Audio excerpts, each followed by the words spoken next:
ఇంకొక మాట ఏమిటంటే ప్రత్యేకంగా మనుషుల్లో ఉండే ఒక తేడా మనం గమనించాలి. తండ్రి ప్రేమకి మనం కాదండి, సూర్యుడే పెద్ద సంకేతం. భారతంలో ఒక సందర్భంలో తండ్రి ప్రేమని సూర్యుడు ప్రదర్శిస్తాడు. ప్రత్యేకంగా వ్యాసుడు వర్ణిస్తాడు ఆ దృశ్యాన్ని.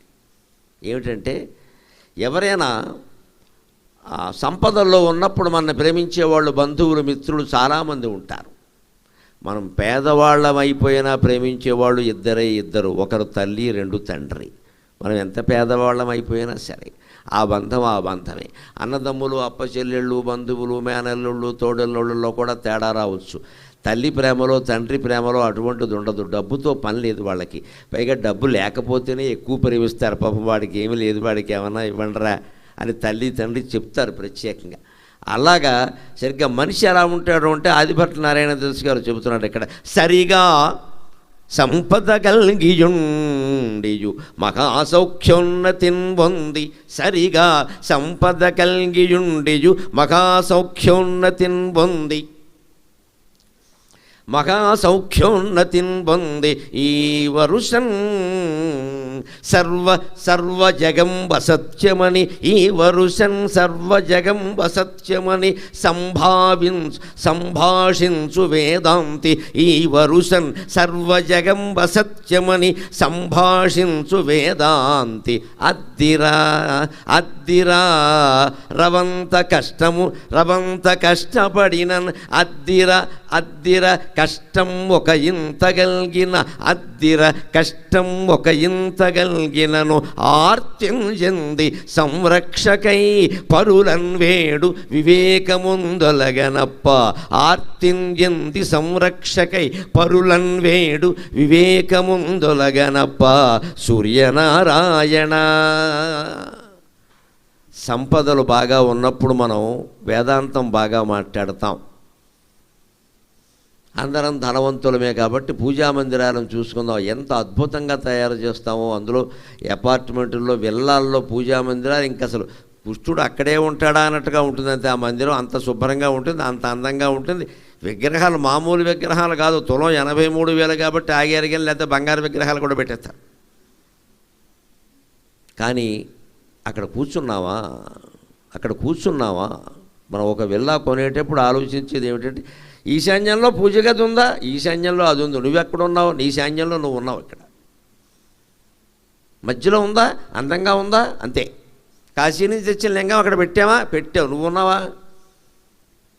పూజ గదిలో ఎంతసేపు గడిపామన్నదే జీవితంలో చాలా ముఖ్యం. 50 ఏళ్ళు దాటాక పూజ గదిలో సమయమే సమయం, మిగిలిన సమయం అంతా దండక సమయం, తీసి పారేయవలసింది ఖచ్చితంగా.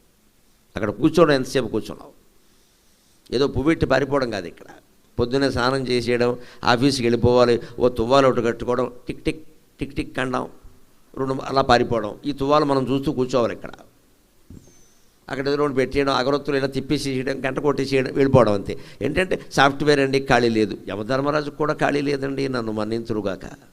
ఎవరికీ ఖాళీ లేదు. ఐశ్వర్యేవా సువిస్తీర్ణే రామాయణంలో చెబుతాడు, మనం గుర్తుపెట్టుకోవాలి. ఐశ్వర్యేవా సువిస్తీర్ణే వ్యసనేవా సుదారుణే రజ్వేవ పురుషం బద్ధ్వా కృతాంతః పరికర్షతి. నువ్వు ఎంత ఐశ్వర్యంతో ఉన్నా సరే, లేదు ఐశ్వర్యమేమీ లేక దారిద్ర్యంలో దుఃఖాల్లో ఉన్నా సరే, యమధర్మరాజుకి దాంతో నిమిత్తం లేదు.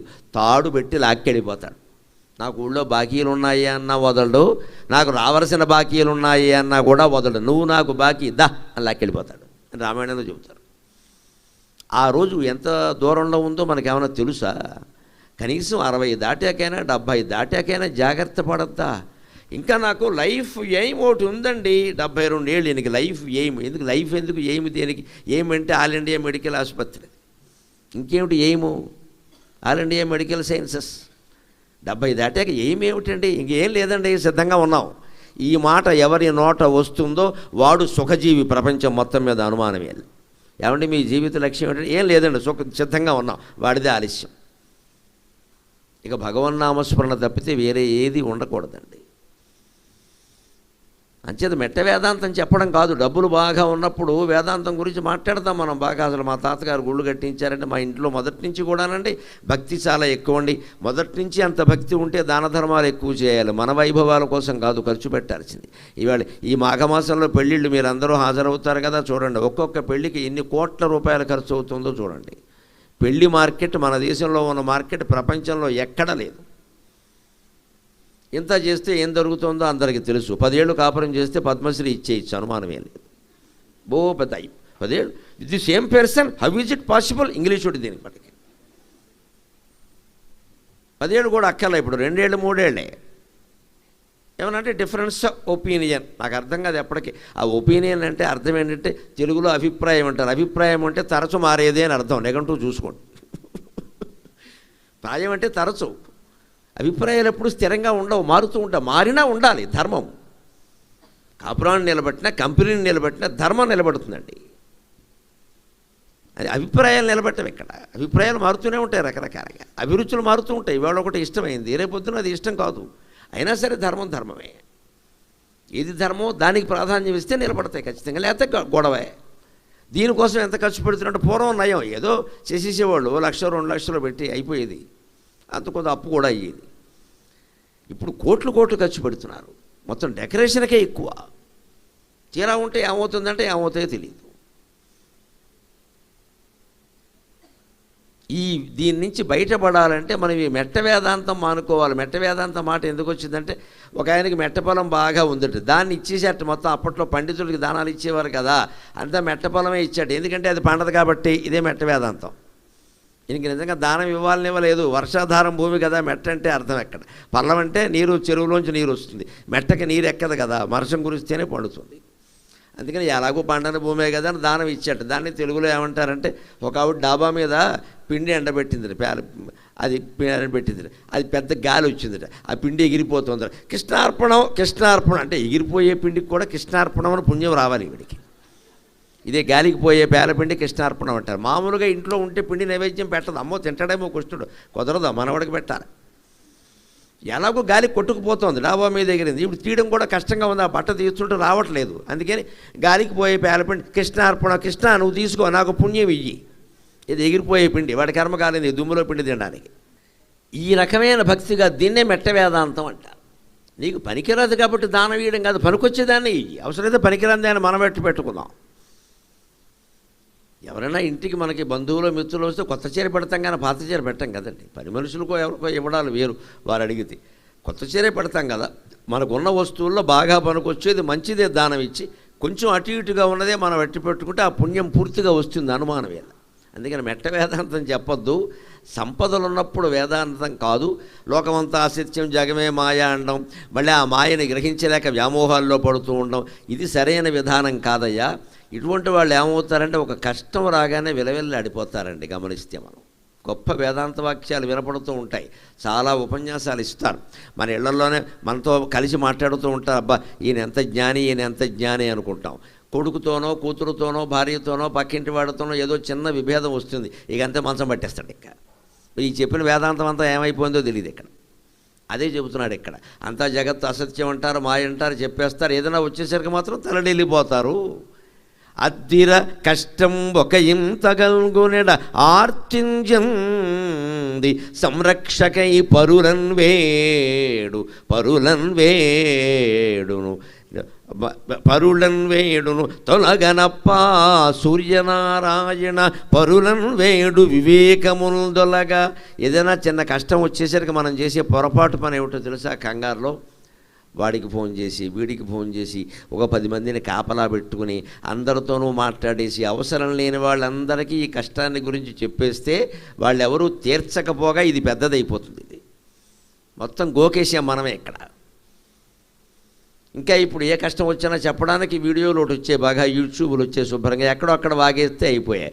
ఒకటికి మనం పరిష్కరించుకోవాల్సిన సమస్య దేశంలోకి వెళ్ళింది, ఇప్పుడు మొత్తం బిగవుతుంది.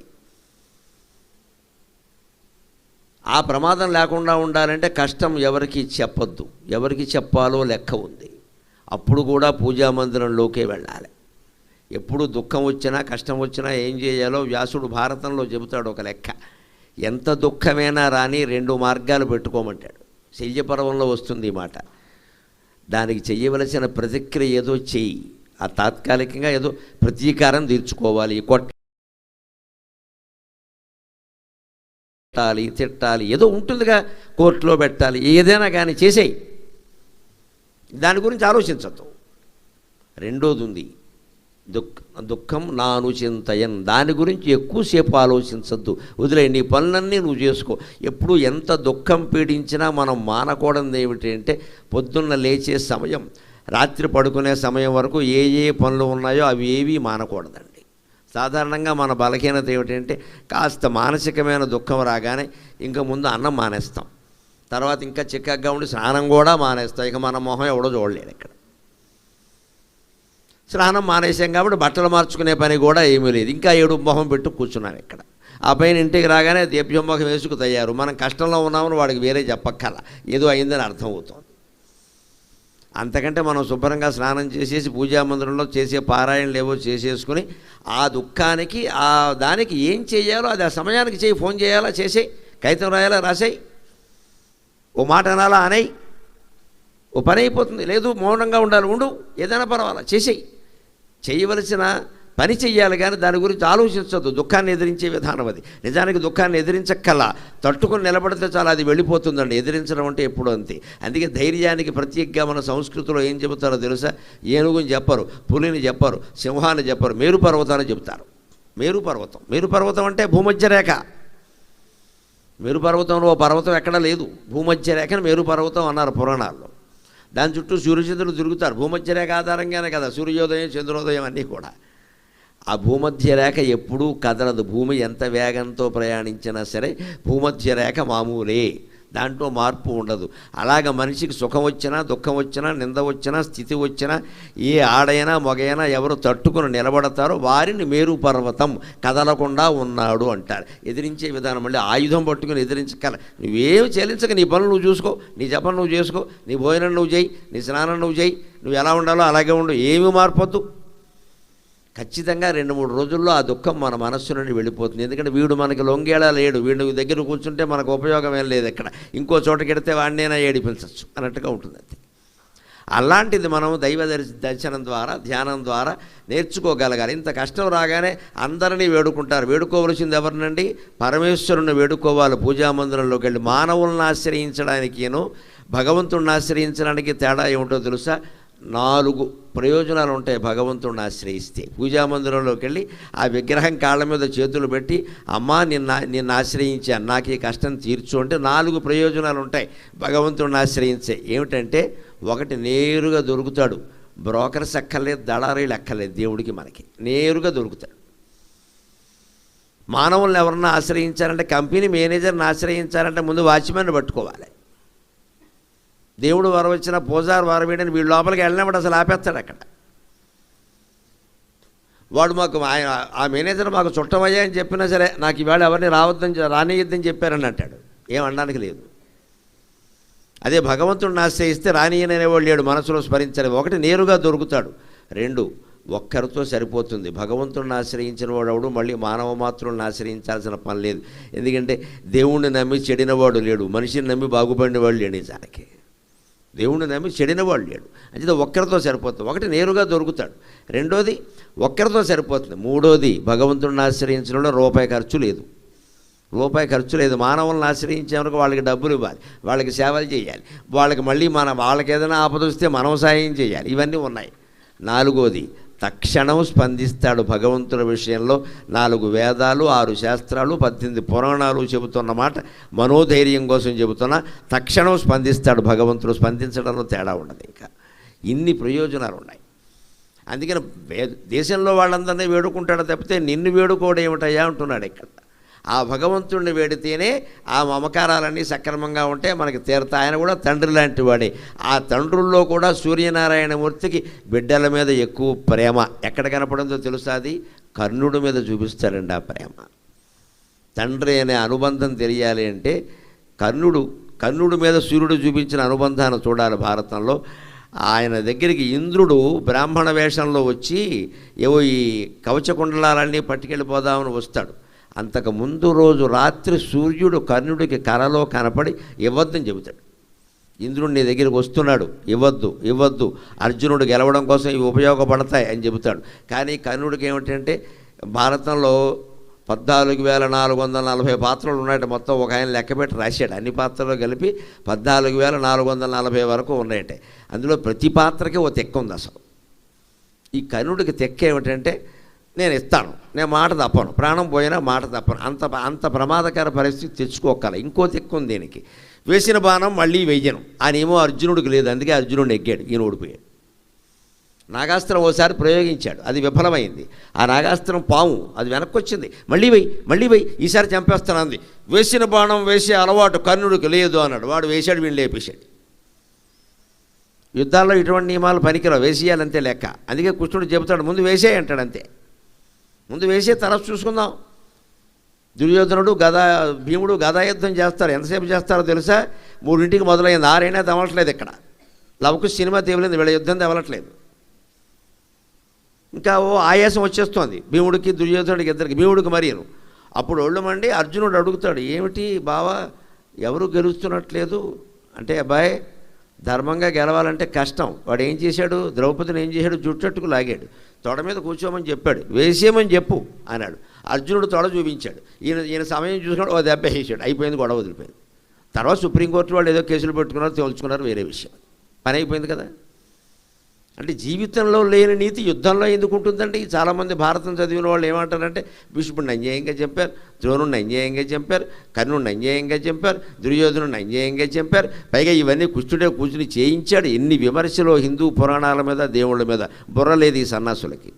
ఏమంటే ఇందులో ఎవరైనా న్యాయంగా ఉన్నవాడు ఉన్నారా? భీష్ముడిని పక్కనట్టండి. ద్రోణాచార్యుడు ఎంత కక్ష, ఎంత రజోగుణం, అభిమన్యుడిని ఎలా చంపించాడు ఆయన? గురువు అయ్యుండి అలా చేయించా? అభిమన్యుడు వయస్సు ఎంత? 16 ఏళ్ళు. 16 ఏళ్ల పిల్లాడి మీదకి 16 మందిని పంపిస్తాడా? దుర్యోధనుడు, దుశ్శాసనుడు, కర్ణుడు, సైంధవుడు, వాళ్ళందరినీ పంపాడండి. పైగా అందులో కర్ణుడు అభిమన్యుడు వెనకాల ఉండి వింటినారి తెగొట్టాడు. అది ధర్మమా?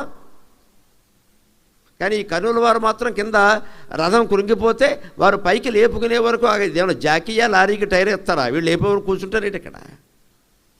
కృష్ణుడు చూసి వేసి పారాయండి. అలాగే ఎప్పుడు మనం రామాయణ భారతాది గ్రంథాల గురించి మాట్లాడేటప్పుడు యుద్ధనీతి గురించి మాట్లాడొద్దండి. అసలు జీవితంలో నీతి ఏమైంది? ఒక ఇల్లాలని సభకి లాక్కొస్తారా? అప్పుడు కర్ణుడు అనరాన మాటలన్నీ అంటాడా? ఈయన గారిని మాత్రం యుద్ధాన్ని పద్ధతిలో చంపాలా, వాడికి వీలైనట్టు వాడు చంపుతాడు. సూర్యుడు చెబుతాడు ముందు రోజు వచ్చి, కర్ణ నీకు చెబుతున్నానంటే అప్పుడు మొట్టమొదటిసారి కర్ణుడికి బాగా నమ్మకం కలుగుతుంది, సూర్యుడే తన తండ్రి అని. అంతకుముందు ఎవరో ఊళ్ళో వాళ్ళు పుకారు మాటల్లో విన్నాడు, తల్లి ఎవరో అప్పటికీ తెలియదు. ఇంకా సూర్యుడే తన తండ్రి అని. అప్పుడు నేను నీకు ఎందుకు నా మీద ఇంత ప్రేమతో చెబుతున్నావంటే, నువ్వు నా కుమారుడు అయ్యా అంటాడు. ఆ సూర్యుడే చెబుతాడు మొదట. నేను సూర్యుడు కుమారుణ్ణా, ఏదో అతిరథుడు కుమారుణ్ణి, రథసారథి కుమారుణ్ణి అనుకుంటున్నాను. నేను దేవతల్లో ప్రధానమైన ప్రత్యక్ష నారాయణమూర్తి కుమారుడండి. ఎంత అదృష్టం. వెంటనే అడుగుతాడు, అమ్మ ఎవరో అని అడుగుతాడు. ఈ నగరంలోనే ఉంది అంటాడు. ఎక్కడుందో చెప్పడం, కుంతీదేవి పేరు చెప్పడు, ఈ నగరంలోనే ఉంది. అక్కడి నుంచి కర్ణుడికి రకరకాల ఊహలు. ఎంత తల్లి విషయంలో ఎంత చిత్రవధ అనుభవించాడో కర్ణుడికి ప్రగాఢమైన సానుభూతి. నిజంగా ఏ తల్లి ఏ పుత్రుడికి అంత అన్యాయం చేయదు. పుట్టగానే విసిరి పారేసింది అంతే ఈవిడ. పైగా ఈ రహస్యాన్ని ఎప్పుడు చెప్పిందంటే, జీవితాంతం చెప్పకుండా ఉన్నా సరిపోయేది. చావుగాలానికి లావు దుఃఖం అద్దెనాలు పెడుతుండే చెప్పింది ఈవిడ. వాడికి కూడా పెట్టండి అని అప్పుడే చెప్పేది. యుద్ధానికి ముందే చెప్పుంటే యుద్ధం ఆగిపోయేది. ధర్మరాజు సింహాసనం ఇచ్చేసేవాడు. జీవితంలో మమకారాలు బంధాలు ఎలా ఉంటాయండి? ఎప్పుడు చెప్పాలి? ఏ మాటలేనా? ఎప్పుడు చెప్పాలో అప్పుడు చెప్పాలి. ఎప్పుడో చెబితే ఎలాగా? ఎవడు నమ్ముతాడు? ఈవిడేమిటంటే ఎప్పుడూ చెప్పాలా, ఎప్పటికీ చెప్పాలా, పోనీ తద్దినప్పుడు చెప్పింది వచ్చి ఇక్కడ. ఎందుకంటే పిండం పెట్టాలి. పిండం పెట్టడానికా కొడుకు? అంతకుముందు చెప్పొద్దా? అదే సత్యవతీదేవిని గమనించండి. భారతంలో పాత్రల్లో తేడా. సత్యవతీదేవి వ్యాసుని తల్లి, శంతనుని భార్య. ఆవిడ కూడా పెళ్లి కాకముందు కుమారుడిని కందండి. వ్యాసుడే ఆ కుమారుడు. పరాశర మహర్షి పుట్టాడు. కానీ ఆవిడ ఏం చేసింది? ఎప్పుడైతే కౌరవుల్లో వంశం ఆగిపోయి సంతానం లేకుండా ఉందో అప్పుడు భీష్ముడిని పిలిచి చెప్పేసింది, నాయన తప్పో ఒప్పో అనుకోకుండా పెళ్లికి ముందు ఒక ఘట్టం జరిగింది, అక్కడ నాకు వ్యాసుడు పుట్టాడు, ఆ వ్యాసుడిని పిలిపించవయ్యా, తప్పదు అంటే పిలిపిస్తా. కనీసం అప్పుడైనా చెప్పింది, వంశం నిలబడింది. ఇప్పుడు చివరి వరకు చెప్పలేదు. ఎప్పుడో చివరిలో తద్దినాలు అప్పుడు చెబితే ఇప్పుడు ఎవరు నమ్ముతాడు? ఆ విషయం కొంపలు అంటుకుపోయాయి అక్కడ.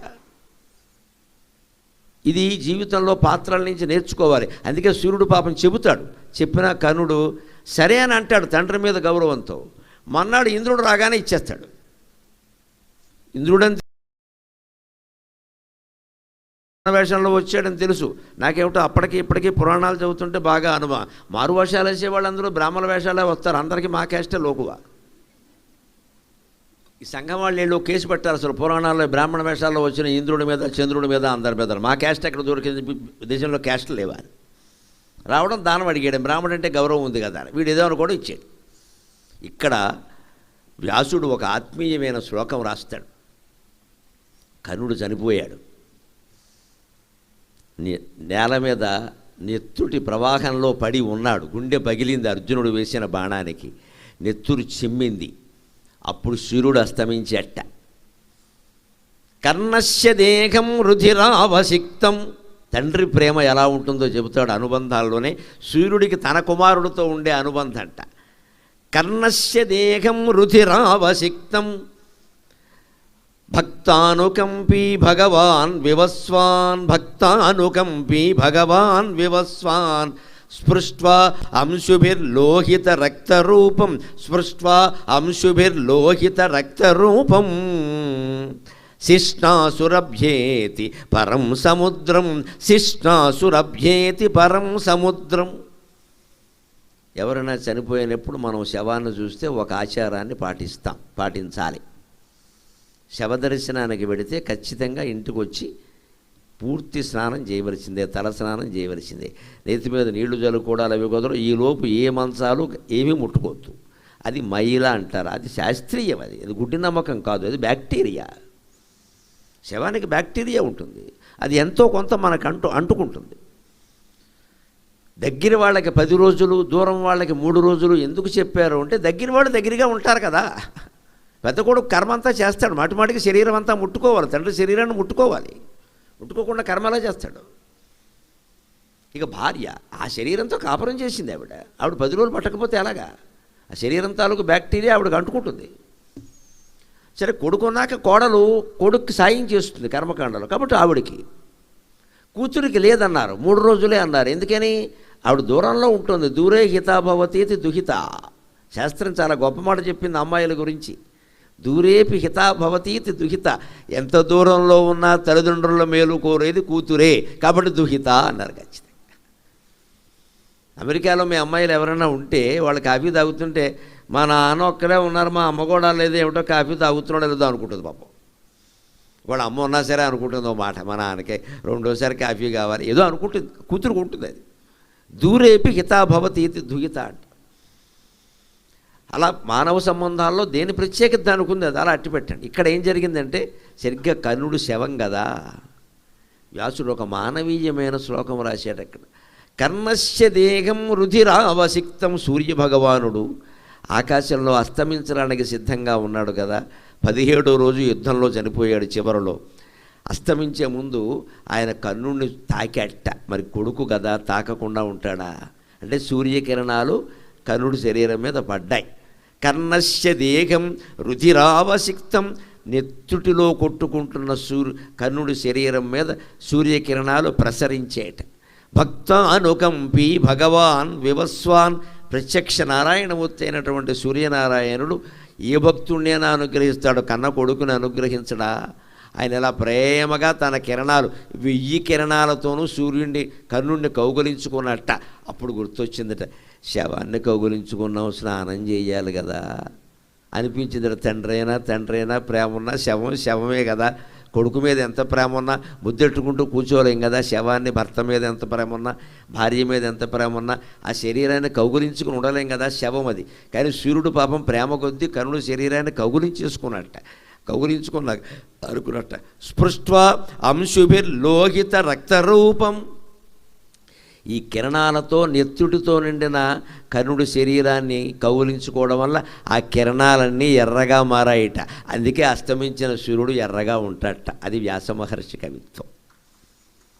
ఎంత గొప్ప కవిత్వం ఉందండి భారతంలో, రామాయణంలో. శిష్ణాసురభ్యేతి పరం సముద్రం. ఇప్పుడు ఇంకోటి ఉంది, స్నానం చేయాలిగా. సరిగ్గా సూర్యుడు అస్తమించేటప్పుడు పశ్చిమ సముద్రంలో మునుగుతాడు. సముద్రంలో మునగడం ఎందుకంటే శవాన్ని ముట్టుకుని స్నానం చేశాట. శిష్ణాసుహు అంటాడు, చాలా గొప్ప మాట. సంస్కృతం తెలిసిన వాళ్ళు పరమానంద పడతారు. గొప్ప ప్రయోగాలు ఉంటాయి. శిష్ణాసుహు అంటే శిష్ణాస స్నాతుం ఇచ్ఛ, శిష్ణాస స్నానం చేయాలనే కోరిక, పాతుం ఇచ్ఛ పిపాస దాహం మంచినీళ్ళు తాగాలనే కోరిక, అలాగా భోక్తుం ఇచ్ఛ బుభుక్ష తినాలనే కోరిక, ఇలాంటివి ఉంటాయి. అంత శిష్ణాస అంటే స్నాతుం ఇచ్ఛ, సూర్యుడికి స్నానం చేయాలనే కోరిక పుట్టింది. శిష్ణాసురభ్యేతి పరం సముద్రం, ఎలాగో శవాన్ని ముట్టుకుందాం కదా, కొడుకైనా తప్పదు కదా, స్నానం చేయాలి కదా, స్నానం చేసేట. అందుకని పశ్చిమ సముద్రంలో మునిగట్ట. మరి అస్తమించే సూర్యుడు ఎర్రగా ఎందుకుంటాడో అందరికీ తెలుసు. సైన్స్ చదువుకున్న వాళ్ళు ఎవరిని అడిగినా చెబుతారు. సూర్యుడిలో 7 కిరణాలు ఉంటాయి. ఎర్ర కిరణాలు, తెల్ల కిరణాలు కదా, అన్నీ ఉంటాయి. కానీ భూమికి తొందరగా చేరేది ఎర్రని కిరణం. మన కళ్ళు తొందరగా ఏ కిరణాన్ని క్యాచ్ చేస్తాయంటే ఎరుపు రంగు కిరణాన్ని క్యాచ్ చేస్తాయి, పట్టుకుంటాయి. అందుకే రోడ్ల మీద డేంజర్ గుర్తులంటికి ఎరిపేస్తారు. తెలుపు నీలం వేసారనుకో ఎవరికి కనపడవు, వీడు డేంజర్లో పడతాడు పోయి. ఎరుపు రంగు ఎందుకు వేస్తారంటే మన కళ్ళు తొందరగా పట్టుకుంటాయి ఎరుపు రంగుని. అంటే సూర్యుడికి 7 కిరణాలు ఉంటాయి, 7 కలిపితే తెల్లగానే ఉంటాయి. కానీ మన కంటికి తొందరగా చేరేది ఇదే కాబట్టి అలా ఉంటుంది, అంతే తేడా. అలాగా సూర్యుడు తండ్రి ప్రేమతో స్నానం చేశాట. మాఘమాసం సూర్యనారాయణ ఆరాధన సందర్భంగా ఆయనకుండే మానవ సంబంధాలు, ప్రేమ కూడా మనం తెలుసుకోవాలి ఖచ్చితంగా.